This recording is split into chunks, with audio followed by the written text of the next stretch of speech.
يريدون أن يطفئوا نور الله بأفواههم ويأبى الله إلا أن يتم نوره ولو كره الكافرون.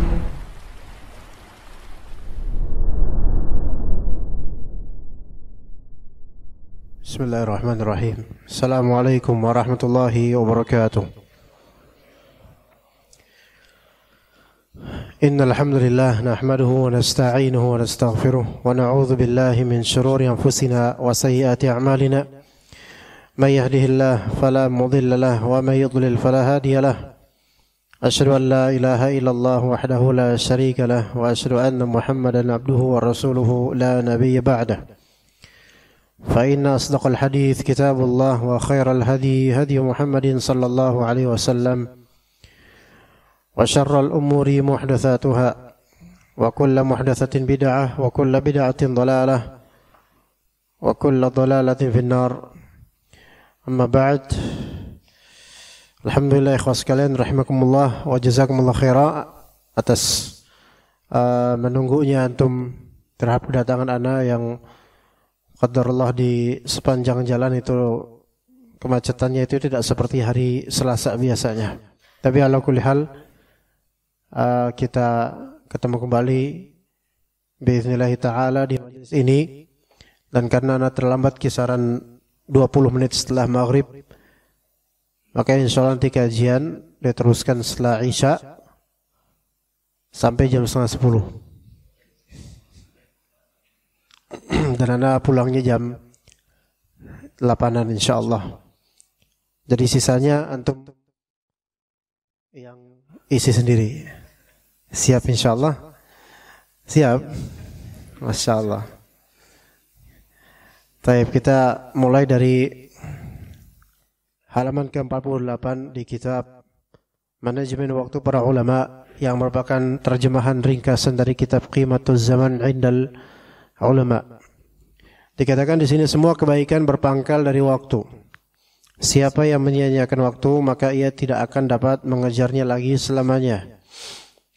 Taib, siapa yang menyia-nyiakan sesuatu yang mustahil akan kembali, maka dia hanya mendapatkan penyesalan, kenangan, dan tidak akan dapat mendapatkannya lagi.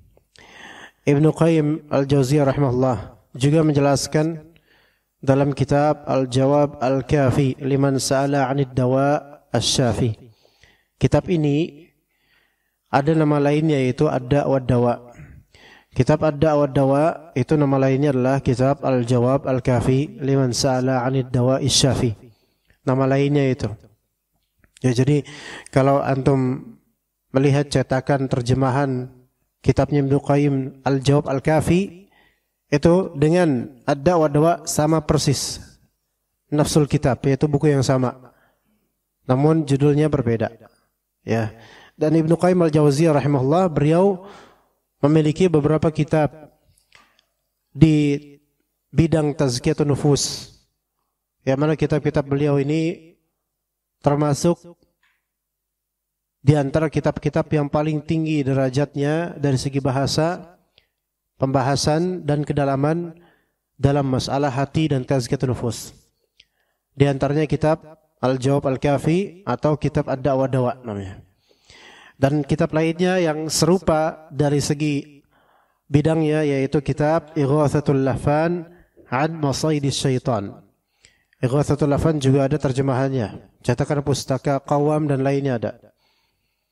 Kemudian kitab lainnya yang juga sealiran dengan itu yaitu kitab Al-Fawaid, yang kemudian ditertibkan oleh Syekh Ali bin Hasan Al-Halabi rahimahullah menjadi kitab Fawaidul Fawaid. Ya, juga ada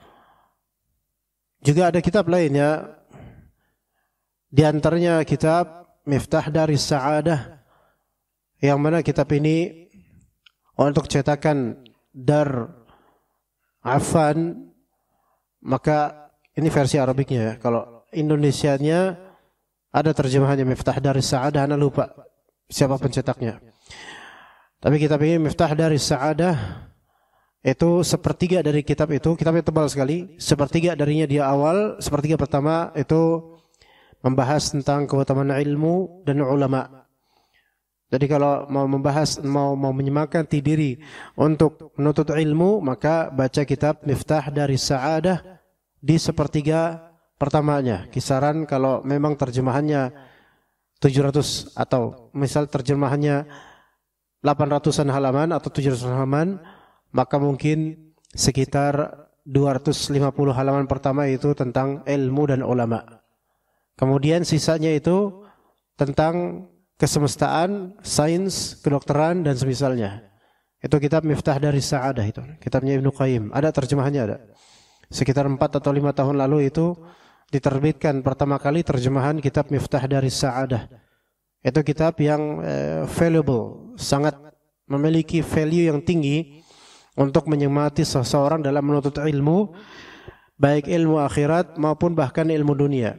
Dan Ibnu Qayyim rahimahullah ingin menyatakan, seolah-olah ingin menyatakan kepada kita bahwasanya seorang talibul ilm itu penting juga untuknya memahami ilmu-ilmu sains. Ya, karena di balik ilmu sains, kedokteran dan semisalnya itu ada tanda-tanda kekuasaan Allah Azza wa Jalla. Ya, di kitab itu pula Ibnu Qayyim rahimahullah memetik suatu kisah dari seorang hukama, dari seorang hakim ahli bijak, ya. Diceritakan bahwasanya ini dalam memberikan faedah bahwasanya kebohongan itu dibenci walaupun oleh binatang. Binatang pun membenci kebohongan. Maka beliau mengutip suatu kisah dari seseorang bahwasanya dia pernah suatu ketika menaruh sisa makanan sedikit gitu di suatu tempat, di tempat itu. Ditaruh sisa makanan sedikit itu, mungkin nasi atau apa sebutir gitu kan. Maka kemudian ada seekor semut yang menghampiri sisa makanan itu. Nah, maka semut itu pun kemudian enggak langsung membawanya, melainkan dia pergi sebentar. Maka orang tersebut pun mengangkat sisa makanan itu. Datanglah semut itu dengan beberapa temannya. Dan kemudian melihat raib yang tadi dia ceritakan. Yaitu semut itu mengajak temannya, menceritakan temannya bahwa saya sini ada makanan gitu. Maka teman-temannya pun meninggalkannya, tertinggallah semut itu terheran-heran dengan sendiri gitu.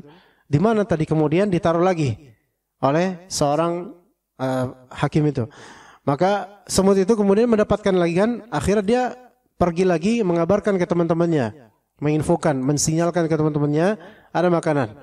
Tapi kemudian diambil lagi oleh orang itu, kembali mereka kemudian ternyata raib lagi.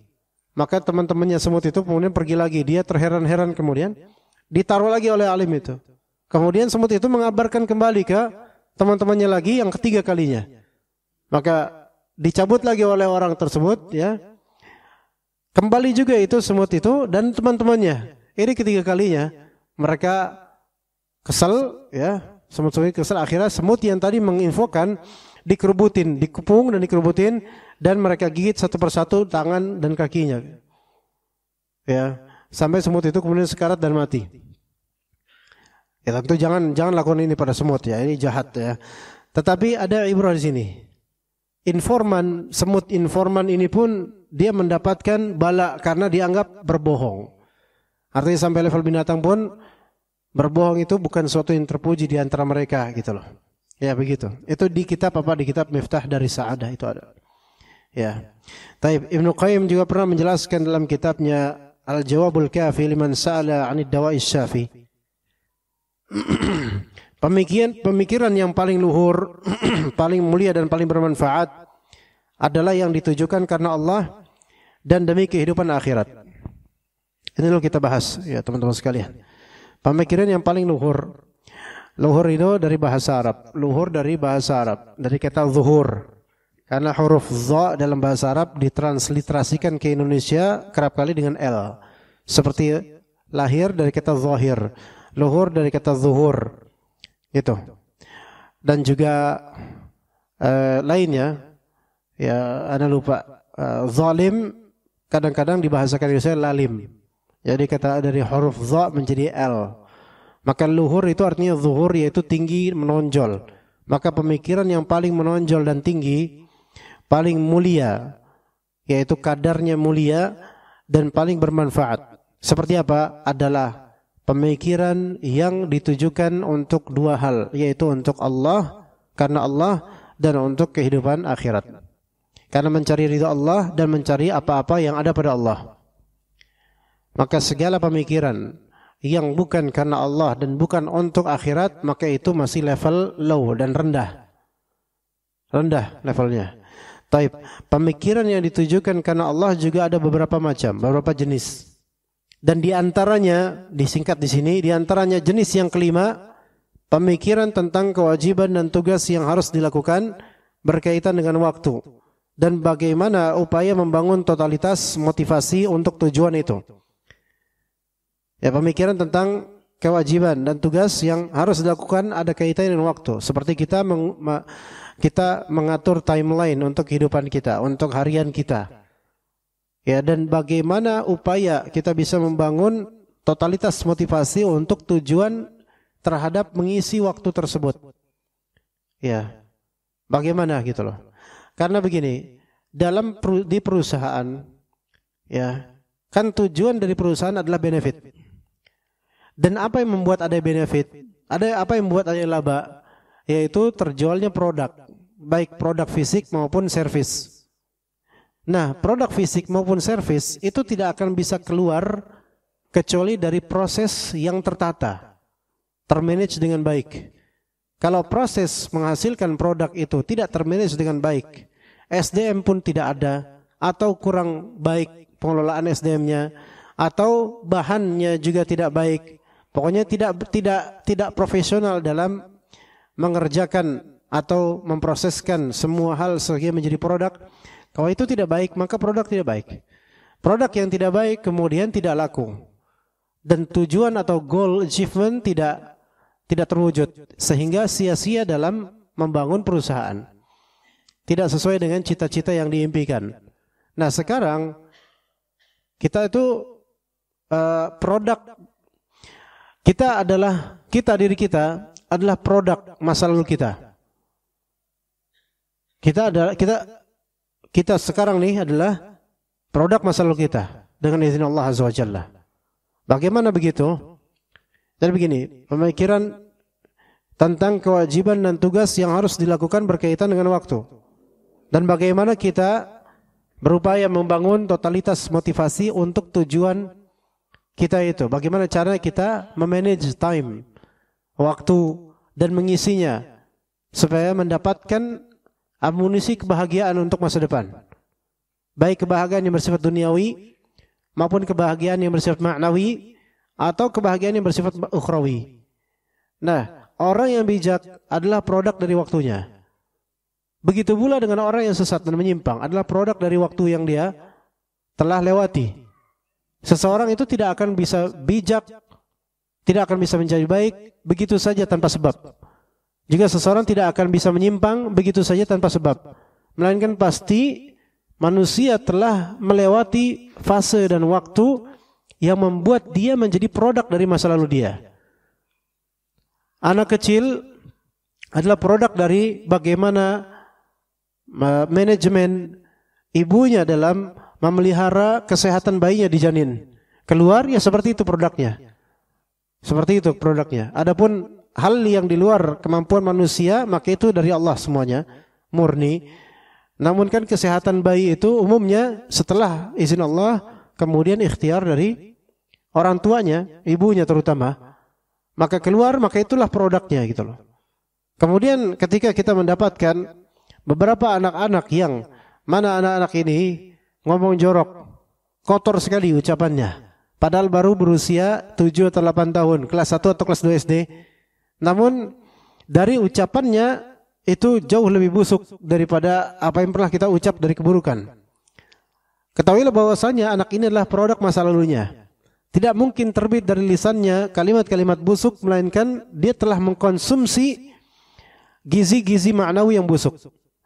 Yaitu kehidupan yang sebelumnya di masa lalu dia telah dapat info tentang kalimat-kalimat busuk itu, atau telah mendengar kalimat-kalimat dan contoh-contoh yang kebusuk itu, maka manusia itu semuanya adalah produk masa lalunya.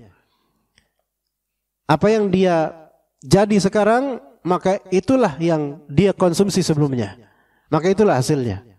Ya begitu. Maka orang yang bijak adalah produk dari waktunya. Kalau seseorang menyia-nyiakan waktunya, maka segala kebaikannya akan sirna.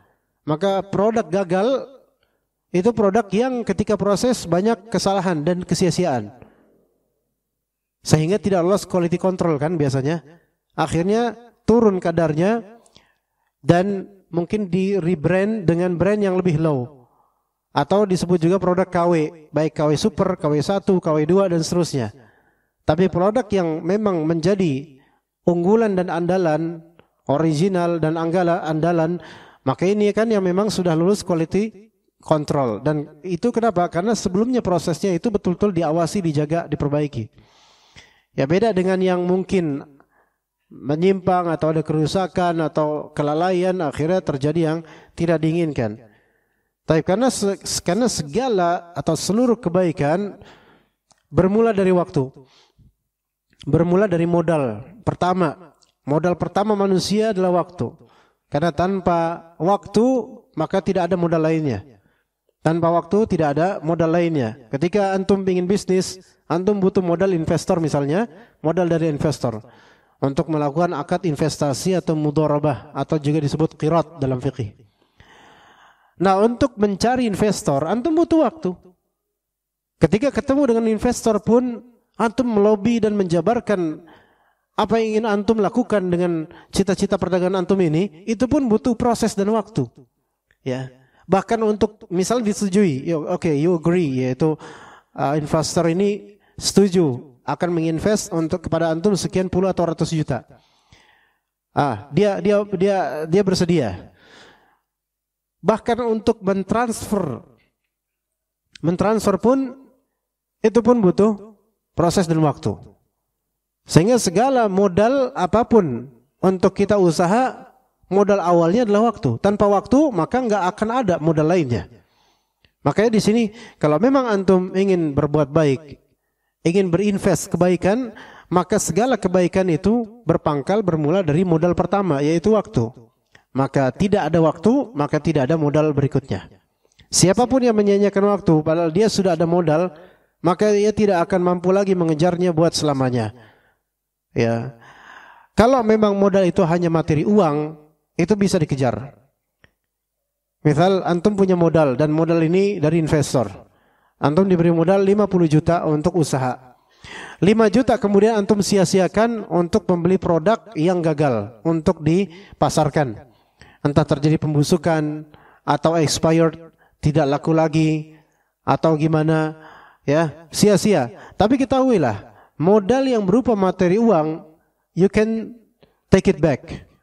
Ya, mungkin memang ini gagal, tetapi ini gagal karena keteledoran antum. Misalnya produk ini membusuk, wasted, sia-sia, habislah 5 juta untuk produk yang membusuk ini. Apakah antum tidak bisa memutar sisanya yang 45 juta untuk antum putar kembali, misalnya menghasilkan benefit 10 juta dan 5 jutanya untuk menambal modal yang telah hilang tadi? You can do it, bisa. Tapi kalau waktu, antum kehilangan modal waktu 5 minutes, 5 minutes, you lost 5 minutes, 5 menit antum telah hilang darinya, antum telah menyia-nyiakannya, khalas. Apakah antum akan mendapatkan 5 menit lagi yang tadi? Nggak bakal dapat selamanya. Ya, 5 menit berikutnya antum akan dapat. Tapi 5 menit berikutnya itu akan selalu menjadi lembaran baru. Selalu akan menjadi lembaran baru. Kesamaan nama tidak melazimkan kesamaan hakikat. Malam ini dengan malam kemarin sama-sama namanya malam. Tapi hakikat malam ini dengan hakikat malam lain itu takdir yang berbeda dan lembaran yang berbeda, catatan yang berbeda, amalan yang berbeda, kenyataan yang berbeda. Kesamaan nama tidak melazimkan kesamaan hakikat. Allah Subhanahu wa taala memiliki nama, antum memiliki nama. Di antara nama orang misalnya Rahim. Allah juga memiliki nama, Allah taala memiliki nama Rahim. Antum juga memiliki nama Rahim. Sama-sama ada kesamaan nama Ar-Rahim. Apakah hakikatnya sama? Jauh berbeda. Laisa kamitslihi syai' wa huwas samiul basir. Allah Ta'ala tidak serupa dengan apapun dari sesuatu dan dia maha mendengar lagi maha melihat.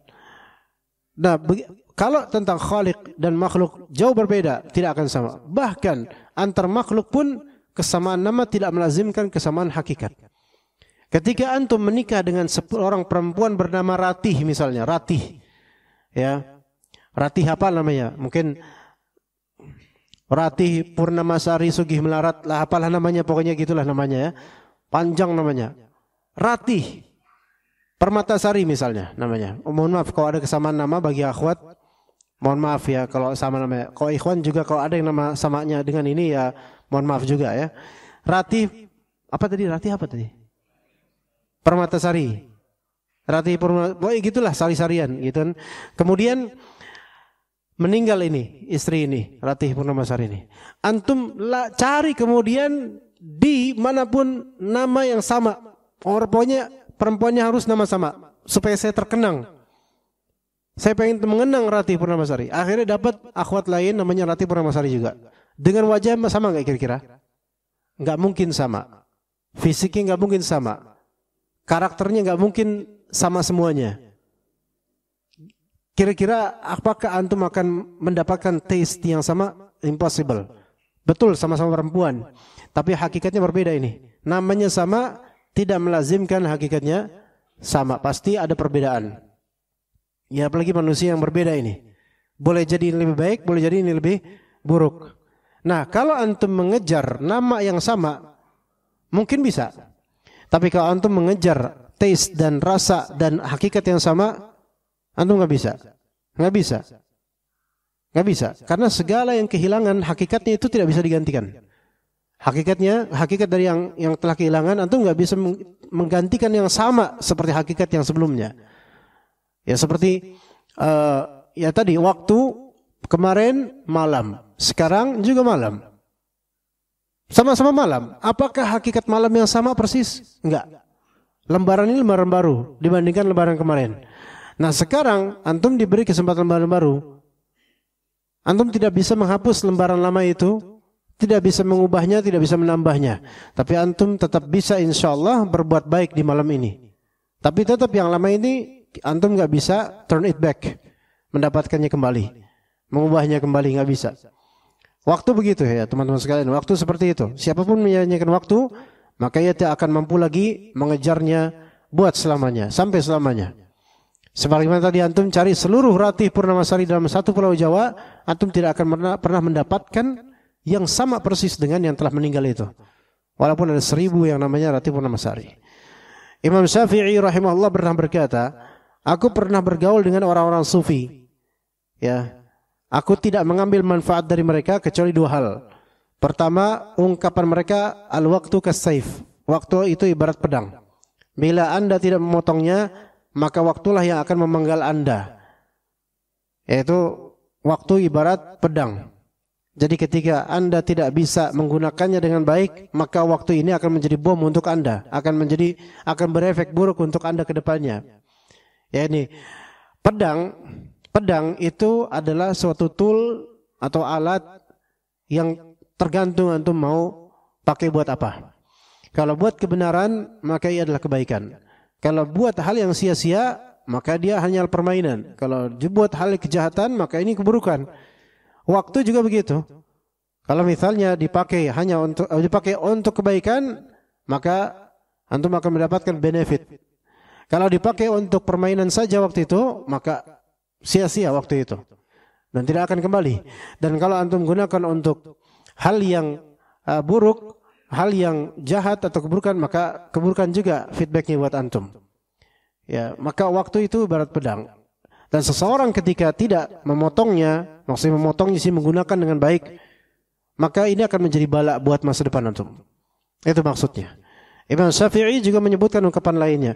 Kemudian yang kedua yang diambil oleh beliau dari sebagian kalangan sufi, yaitu ungkapan mereka.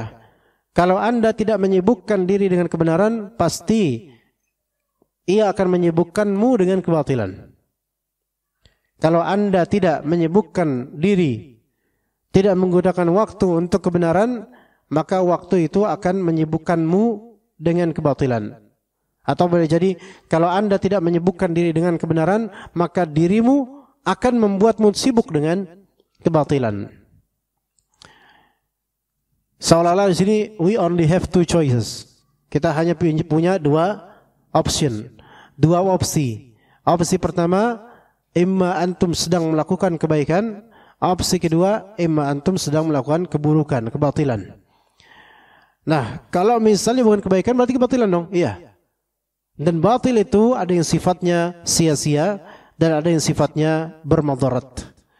Kalau yang sia-sia mungkin hal-hal yang mubah, hal-hal yang mungkin hanya permainan, tidak memberikan madarat, oke, bisa.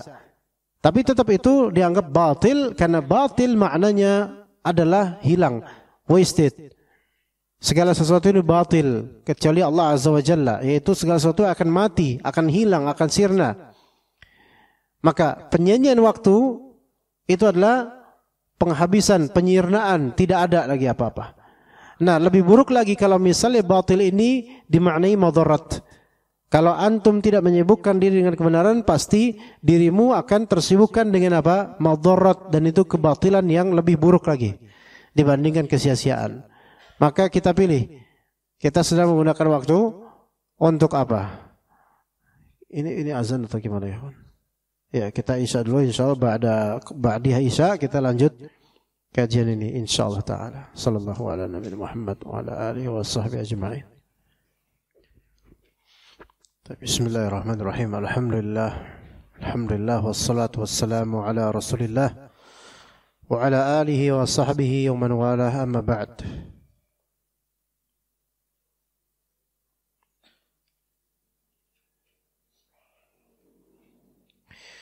Taib, kemudian dikatakan oleh penulis rahimahullah, pada hakikatnya waktu bagi manusia adalah umurnya, dan substansi kehidupannya yang abadi adalah di surga yang kekal dan penuh kenikmatan.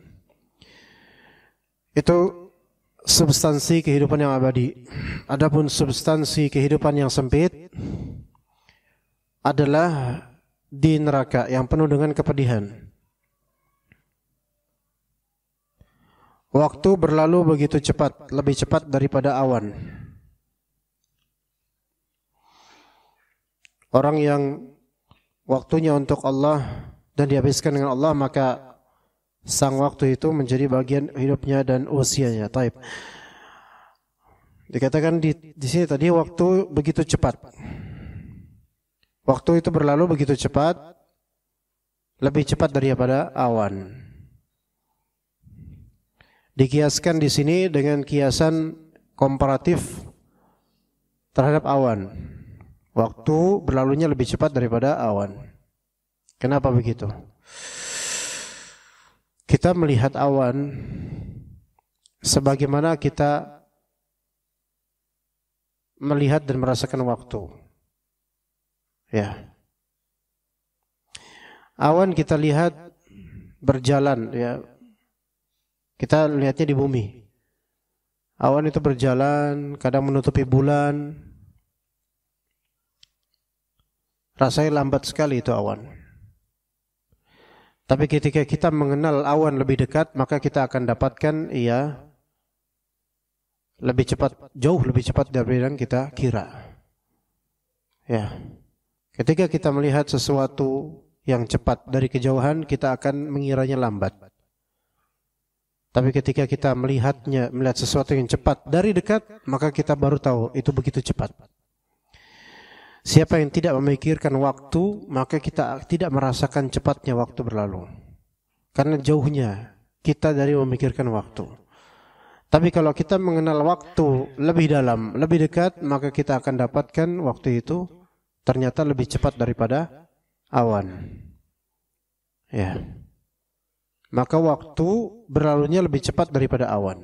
Karena awan cepat atau tidaknya itu bergantung pada sesuatu. Adapun waktu cepat atau tidaknya itu memang dari sananya. Waktu itu tidak pernah tidak cepat, melainkan selalu cepat. Dan kecepatannya memang dari sananya. Ini komparasinya. awan cepat atau tidaknya, seberapa cepatnya itu tergantung pada zat lain. Adapun waktu seberapa cepatnya itu akan selalu cepat. Tidak ada ketergantungan pada zat lain. Ana kasih contoh.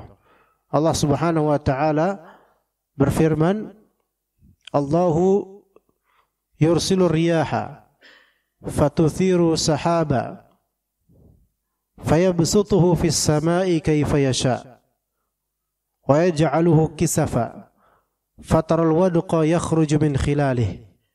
Itu kata Allah Azza wa Jalla di surat Ar-Rum. Allah Ta'ala yursilur riyah.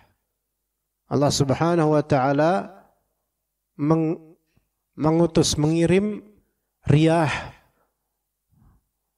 Riyah di sini jamak dari rih, artinya angin.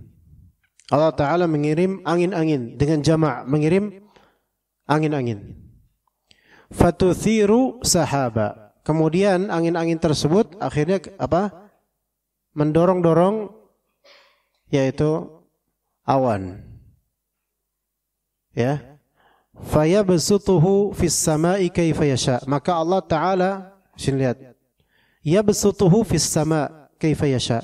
Allah Ta'ala kemudian membentangkan, menghamparkan awan-awan itu di langit sesuai dengan kehendak Allah. Wa yaj'aluhu kisafa. Dan kemudian Allah Ta'ala jadikan awan itu menggumpal. Kisaf itu adalah kemendungan. Awan menggumpal itu kisaf. Atau kisfa. Kisf atau kisaf. Nah, karena menggumpal maka mengandung hidrogen atau air. Mengandung air yang banyak. Kemudian fatarul wadqa yakhruju min khilalih. Maka engkau akan melihat al-wadq. Wadq itu adalah tetesan air dari awan, min khilalih, dari sela-sela awan antum lihat tetesan air. Sebagaimana kalau antum lihat dari kejauhan, dari di sana lagi hujan nih, di sini belum, di sana lagi hujan, antum akan melihat apa? Adanya tetesan air dari apa? Dari awan. Itu fataral wadqa yakhruju min khilalih. Oke. Apa korelasi ayat ini? Lihat di sini. Allah Ta'ala yang mengirim angin siapa? Allah Ta'ala. Fatuthiru sahaba. Maka angin ini kemudian membentuk apa? Awan. Karena awan-awan ini akan diprovokasi oleh angin, didorong-dorong oleh angin, diterbangkan oleh angin. Oke? Kemudian fayabsutuhu fis sama. Allah Ta'ala membentangkan. Sekarang Allah Ta'ala menisbatkan pada dirinya Allah yang ngapain? Yang mengirim angin, membentangkan awan, menggumpalkan awan, menurunkan hujan, itu Allah Azza wa Jalla. Namun Allah nisbatkan perbuatan itharah, yaitu mengumpulkan, yaitu mendorong, memprovokasi kepada angin. Angin mendorong awan. Kalau anda perhatikan di surat Ar-Rum itu, ayat itu. Semua pelaku Allah nisbatkan pada dirinya. Allah yang mengirim angin, Allah yang mengumpulkan awan, Allah yang menjadikannya mendung, Allah Ta'ala yang menurunkan hujan, itu disebutkan kepada Allah. Tapi untuk awan, ya, awan bisa ke sana ke sini, terpecah sana sini, Allah nisbatkan pelakunya siapa? Angin. Maka kecepatan awan bergantung pada angin. Bergantung pada angin. Kecepatan awan bergantung pada angin. Kalau anginnya enggak begitu kencang, maka awannya gitu-gitu aja. Jadi awan itu enggak bergerak dengan sendirinya, dia menggerakkan diri, enggak. Awan itu bergerak kemana-mana setelah izin Allah, yaitu melalui proses angin, penganginan kemana. Jadi kecepatan dan speednya angin tergantung pada apa? Awan. Angin. Kecepatan atau speednya awan tergantung pada angin. Berarti butuh angin. Tanpa angin enggak speedy dia. Gitu. Tapi kalau waktu, kecepatannya, apakah butuh sesuatu? Enggak. Dia secara zat udah lewat. Udah. 1 detik udah berlalu. Kenapa 1 detik rasanya 1 detik? Enggak 1 detik rasanya 5 detik. Enggak bakal bisa 1 detik jadi 5 detik. Ada enggak yang membuat waktu itu lambat? Maksudnya membuat waktu 1 detik bukan 1 detik, melainkan 5 detik. Enggak mungkin 1 detik 1 detik. Antum merasakan lambat bukan karena lambatnya waktu, tapi yang dinanti yang membuatnya lambat. Bukan waktu, nggak pernah lambat. Waktu ya waktu, udah kelas gitu. Yang membuat antum merasa lambat adalah penantian antum. Dan yang antum nantikan itu sebenarnya bukan waktunya, sesuatu yang di waktu itu. Sesuatu yang di waktu itu, bukan waktunya yang antum tunggu. Coba antum nunggu waktu zuhur, apakah karena antum menunggu waktunya? Bukan, persis sesuatu yang antum tunggu. Apa coba antum tunggu? Ya sholat zuhur. Sekarang antum nunggu paket, ya di marketplace atau ini, ya. Antum pengennya pakai ekspedisi ini, ternyata marketplace-nya pakai ekspedisi nama marketplace itu sendiri, gitu kan? Dan ternyata lambat. Lambat di sini penilaian antum terhadap pengiriman atau terhadap waktu? Seharusnya terhadap pengiriman. Waktu itu nggak pernah akan lambat. Waktu akan selalu cepat, sesuai. Yang lambat di sini apa? Bukan waktunya sebenarnya. Antum tunggu 3 hari baru nunggu itu. Atau antum nunggu GoFood misalnya. Ya. Nah kemudian ini lama banget ya. Apa? Drivernya nih macet apa ini lama banget nungguin gitu kan. Yang lambat ini apakah waktu atau drivernya? Drivernya. Ya kan? Waktu akan terus begitu. 1 detik, 1 detik, 1 gitu terus. Enggak ada perubahan. 1 detik. 1 detik. Enggak mungkin. Terus 1 detik. 1 detik. 1 detik. Mesti gitu. Adakah 1 jam dalam satu kehidupan kita? Pernah enggak 1 jam itu hakikatnya 120 menit? Enggak bakal pernah. Waktu itu, time will never change, kata mereka. Maksudnya waktu ini bisa artinya waktu tidak akan bisa mengubah atau waktu tidak akan berubah. Akan begitu-gitu aja karakternya. Jadi kecepatan waktu itu kecepatan zatnya. Kecepatan awan, kecepatan karena selain zatnya yaitu angin. Begitu. Dan angin apakah selalu cepat? Enggak juga. Kadang-kadang angin lambat. Itu tergantung pada Allah. Jadi cepatnya angin tidak permanen. Cepatnya waktu permanen. Gitu. Ya, jadi sesuatu yang tidak akan berubah adalah kecepatan waktu. Enggak bakal berubah. Ya.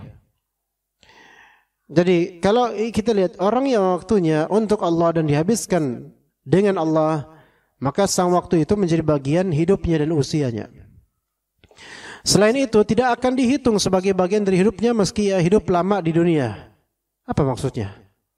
Kalau waktunya tidak dihabiskan lillahi ta'ala, maka waktu itu tidak uncounted, tidak terhitung sebagai waktu bermanfaat. Coba orang usia 80 tahun. 80 tahun itu dari awal sampai akhir kafir terus dia. Apakah dia akan menyanyiakan dirinya? Iya. Di akhirat dia sia-sia enggak? Iya. Enggak ada artinya hidupnya kalau kufur itu, enggak ada artinya. Hidupnya taubahnya seperti kehidupan binatang. Kehidupan binatang kadang malah masih mending. Kehidupan binatang itu masih mending kadang-kadang. Karena sebagai binatang masih ada manfaatnya gitu loh.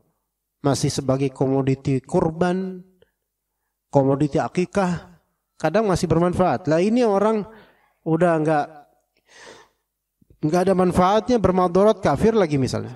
Kufur pada Allah pula, enggak ada manfaatnya.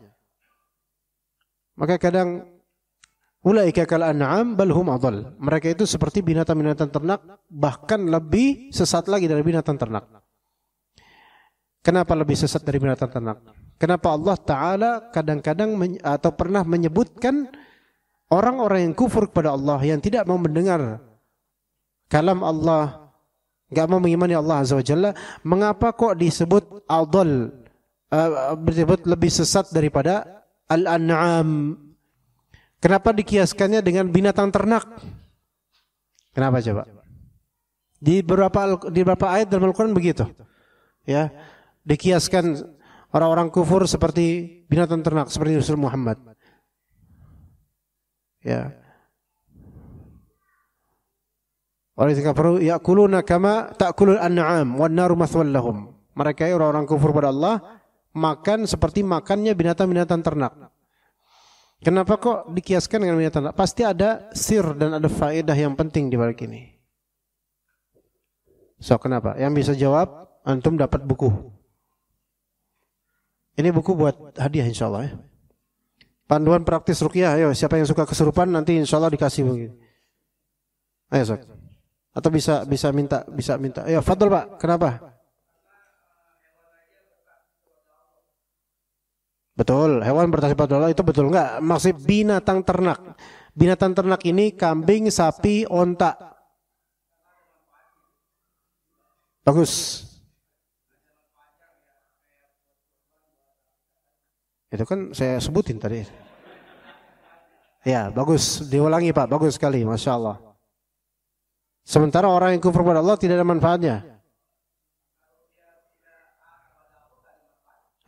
Oke Pak.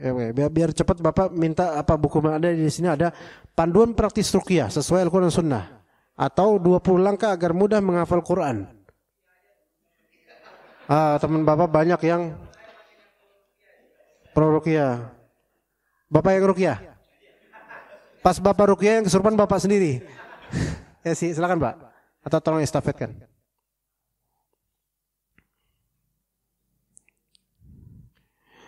Siapa lagi yang mau menjawab alasan lain, hal lain kenapa kok dikias? Iya silakan, Fadhol.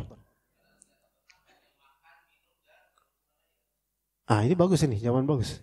Pak bisa buku yang tadi kasihin ke beliau aja bisa Pak? Enggak. Bapak mau yang mana Pak? Ada pada penuntut ilmu, tuntutan akikah atau hukum sihir dan perdukunan? Oh iya. Ya, wa iyyakum jazakallahu khairan. Tadi kata beliau karena binatang ternak itu kan kerjaannya kalau wong Jawa itu bilang mangan turun nelek lah wis ngono. Yaitu makan, tidur, BAB, udah selesai itu. Itu urusannya begitu dah kelas. Dan mereka enggak punya visi ke akhirat. Enggak punya visi. Ujung-ujungnya kan mati gitu kan. Ujung-ujungnya mati. Itu binatang ternak. Taib. Contoh lain. Apa setelah beliau ada satu lagi poin kenapa binatang ternak dikiaskannya?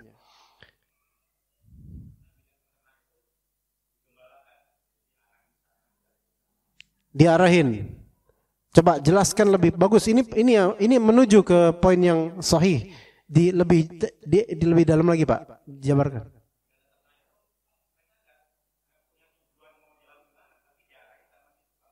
Harus diarahin. Ya, bagus. Bapak mau buku apa Pak? Di sini ada beberapa buku, Bapak tebak aja itu yang Bapak dapetin. Ada zikir pagi petang, 20 langkah agar mudah menghafal Quran. Ada hukum sihir perdukunan, keutamaan ma'ruf nahi munkar. Tuntunan akikah, 8 barometer ibadah yang terima. Atau enggak ada sama sekali, enggak mau sama sekali? Silakan. Ayo Pak, pilih Pak. Enggak, yang tadi saya sebutin pilih aja Pak. Apa lupa tadi yang sebutin? Atau Bapak kesini enggak apa-apa? Iya, sini aja biar ambil. Tahu gitu kan saya tadi enggak usah nyebutin satu-satu Pak. Sok, yang mana? Silakan. Ambil aja Pak. Oke, siap. Oke, syukran Pak. Ya, tadi penjelasan untuk beliau. Binatang ternak itu binatang paling diarahin, beda dengan binatang lainnya. Jadi ada binatang wahsy, ada binatang an'am. Wahsy itu yang liar. Ya, wahsy itu binatang liar. An'am binatang ternak. Dari segi manfaat, binatang ternak lebih dimanfaatkan manusia, itu benar. Tapi dari segi punyanya visi hidup, punyanya belajar dari kehidupan, binatang ternak itu nol, nggak punya pelajaran kecuali didikte. Sementara binatang liar, ya itu dia nyari makan sendiri, nggak perlu diarahin. Coba antum lihat berapa binatang yang liar, ular misalnya. Sejak hari pertama, the first day, hari pertama dia dilahirkan, ular itu langsung pergi kemana-mana. Nyari makan sendiri. Dan binatang-binatang lain. yang liar di sini, binatang mamalia yang liar. Kita lihat mereka terpisah kadang-kadang dari ibunya dan bisa bertahan hidup, survive. Tapi kalau antum taruh kambing di tengah sawah, udah habis itu nggak itu lagi, hilang besoknya diambil malingnya. Bisa nggak bertahan hidup? Susah. Ya mungkin ada makan makanan, tapi perlu kandang. Ya, itu binatang liar, binatang ternak. Nah sekarang binatang ternak itu diempanin terus, dikasih makan supaya gemuk kan, supaya cepat mati, nanti ketika mati supaya bisa dinikmati pihak lain. Orang-orang kafir kufur kepada Allah kayak gitu. Seringkali dan orang-orang fasik yang cinta dunia itu dibiarkan oleh Allah. Dharhum ya'kulu wa yatamatta'u wa yulhihimul amalu fasawfa ya'lamun. Biarkan mereka makan. Biarkan mereka tamattu', itu enak-enakan di dunia. Ya, wa yulhimul amal, biarkan mereka itu punya panjang-panjang angan akan dunia. Mereka akan tahu pada waktunya nanti. Begitu juga dengan binatang ternak. Ya, semakin gembul, semakin gemuk, itu semakin dicari, diincar. Untuk apa? Apakah untuk jadi pacar, istri? Enggak. Buat apa? Dimatikan, dibunuh. Nanti mati bermanfaat untuk orang lain, menyenangkan orang lain, dia sendiri nasibnya udah enggak ketulungan. Begitu binatang ternak. Dan begitu pula orang-orang fasik atau yang kufur kepada Allah, yang mereka hanya hobi, enggak punya tujuan ke depannya, enggak bisa survive untuk akhiratnya bisa. Ya begitu kiasannya begitu. Jazakumullah khairul jaza, tiga bapak yang telah menjawab tadi. Tapi bila seseorang menghabiskan waktunya dengan berbuat lalai, memperturutkan syahwat dan angan-angan sesatnya, maka cara terbaik menghentikannya adalah dengan tidur dan menganggur saja. Orang seperti ini lebih baik mati daripada hidup. Sebagai contoh, jika seorang hamba sedang sholat, maka yang ia miliki dari sholatnya hanyalah apa-apa yang ia kenali secara sadar. Sehingga haknya dari usianya adalah sebatas apa yang ia lakukan karena Allah dan dengan mengikuti ajaran Allah. Nabi SAW menyebutkan, boleh jadi seseorang di antara kalian sholat, tapi yang dapat bagian yang benarnya hanyalah 1/5 atau 1/6 atau 1/10 dari sholat itu. Hanya 1/10 dari sholat itu yang diterima oleh Allah Azza wa Jalla. Artinya yang dianggap oleh Allah dari manfaat hanya 1/10. Sisanya yaitu 90% dari sholat idnya itu nggak ada manfaatnya sama sekali. Karena apa? Karena 1/10 itu doang. Dia itu ingat Allah. Dia itu menghadirkan hatinya lillahi ta'ala. Sisanya dia itu ngayal kemana-mana. Maka 90% ini nggak ada gunanya. Padahal dia dalam keadaan apa? Sholat. Dalam keadaan hal yang baik loh. Tapi yang hanya Allah Ta'ala anggap dan terima hanya 1/10%. Itu pun yang diterima itu loh. Gimana kalau dari from the beginning to the end itu sama sekali nggak ada yang diterima? Maka apa manfaatnya dia sholat?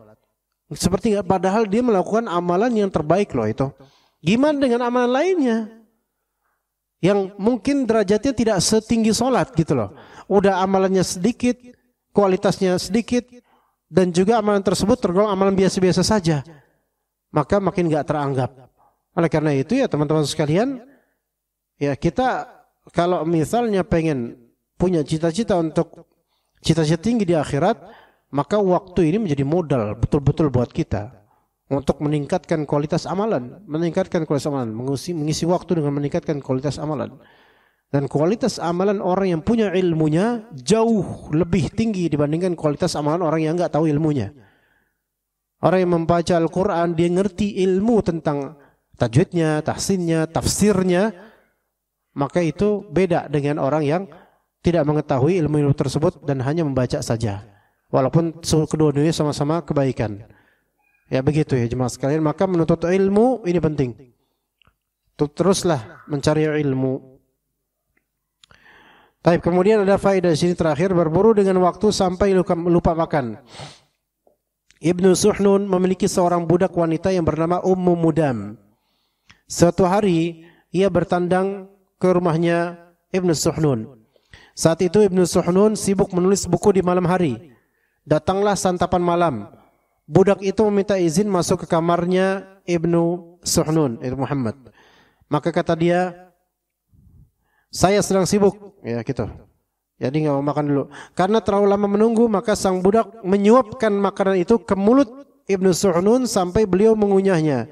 Hal itu berlangsung lama dan beliau tetap dalam kondisi demikian hingga datang waktu salat subuh. Ini budak perempuan itu seperti istri. Ya, jadi boleh dinikmati, boleh bersamanya ya.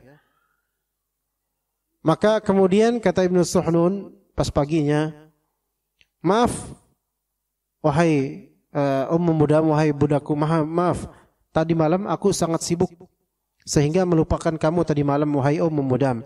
Tolong berikan makanan yang engkau tawarkan tadi malam. Maka kata Ummu Mudam apa? Tuanku, demi Allah aku sudah menyuapkannya ke mulutmu.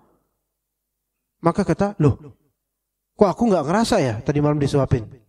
Itu saking seriusnya lagi nulis buku. Padahal ini nulis buku loh. Gimana kok seriusnya di depan laptop? Lagi nonton film seru gitu. Nonton film thriller. Ya. Mulai diperhatikan baik-baik istrinya. Sayang, ini makan udah hangat nih. Tahan seru nih. Setengah jam kemudian, atau kalau kata di SpongeBob 2 hours later. Ya. 2 jam kemudian, saya udah dingin makanannya tuh, minyak udah ngembang tuh sama mangkok dan minyak tuh. Ayo. Tar. Seru nih. Lagi seru kan battle antara ini dengan ini. Kemudian, dadah sayang ini aku suapin. Disuapin, nganga dia suapin. Makan. Seru banget ini, kan? Sampai selesai itu. Ya. Sejam disuapin. Selesai film, sayang tadi mana minyak siniin, makan. Lah kan tadi udah disuapin. Oh, masa sih? Nah, ibarat kayak gitu. Walaupun sepertinya nggak ada istri yang seperti ini di zaman ini, susah nyarinya. Lihat suami yang kayak gini banget gitu loh. Kecuali kalau ilmu ya. Iya. Karena kalau alim lagi baca buku, belajar disuapin. Iya. Kadang-kadang juga anak kalau lagi pepet mau ke kajian dan belum sempat belajar, anak baca buku juga dan itu kajian yang memang anak harus belajar sebelumnya. Itu juga disuapin, sejujurnya. Iya, nggak sempat karena tangan itu harus kebat-kebat buku sambil disuapin. Begitu, disuapin. Bagus disuapin itu.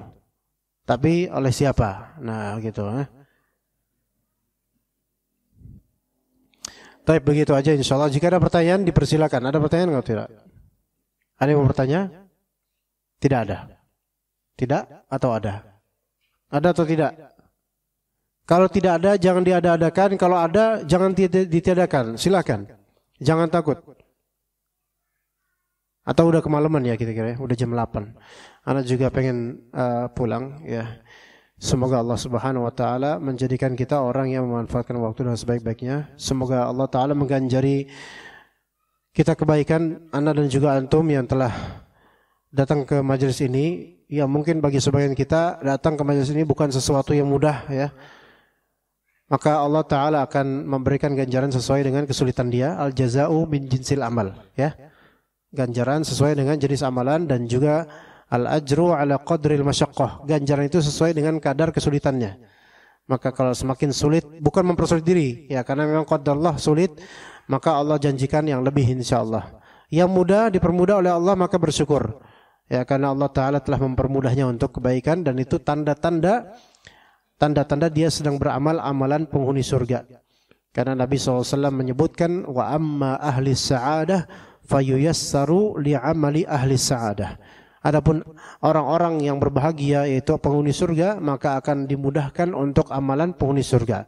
Yang kesulitan bukan berarti karena dia dipersulit untuk amalan penghuni surga, bukan, tetapi dia Allah Ta'ala menginginkan dia untuk tertambah pahalanya gara-gara kesulitan yang Allah Ta'ala berikan supaya dia sabar. Ya begitu. Wallahu a'lam. Jazakumullah khair jaza. Wa sallallahu ala nabiyyina Muhammadin wa ala alihi wa sahbihi ajma'in. Subhanakallahumma bihamdika asyhadu an la ilaha illa anta astaghfiruka wa atubu ilaik.